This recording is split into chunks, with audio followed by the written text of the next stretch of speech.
बाबा भेंगांको भविष्यवाणी सुना हेबो एही दिन सस्ता सुना हेबो सस्ता बाबा भेंगा करिछंती बड़ भविष्यवाणी जहा एबी सत हेबाकू जाउछि। हु हु होई बढ़ुथिबा सुना दर ह्रास पाइबो। एही दिन एतिकी 1000 टंका कमिबो सुना दर।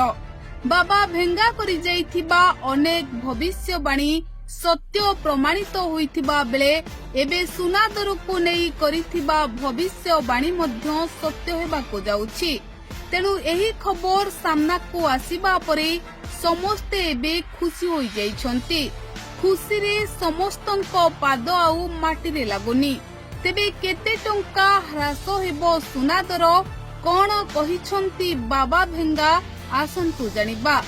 10 ग्राम सुनार मूल्य सांप्रतिक समय रे 1 लाख टंका पार करिछि, जहा देशरे निवेशक एवं साधारण उपभोक्ता को आकर्षित करिछि एवं चिंतारे पकाइछि। एबे समस्या 2026 रे कोन होई पारे सेही उपरे ध्यान केंद्रीभूत होइछि।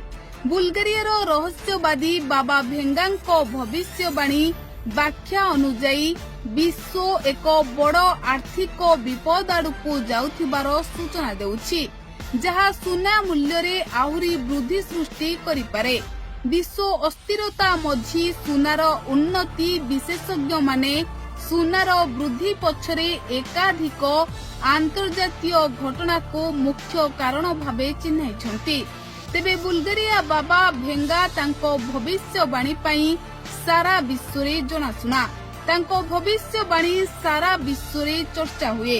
1911 मसीह बुल्गारिया रे जन्मग्रहण करिथिबा एही व्यक्ति 1996 मसीह 86 वर्ष बयस रे देहांत करिथिले। 2026 पाई बाबा भेंगांको नूतन भविष्यवाणी सामनाकू आसीछि। आउ एही 2026 ही सुना प्रेमी मानंको खुशी देबाकू जाउछि। बाबा भेंगांको भविष्यवाणी अनुଯାयी बहु मात्रा रे वृद्धि पाउथिबा सुना दर अचानक खसी आसीबो। आउ 2026 रे सुना दर ह्रास होई पारे।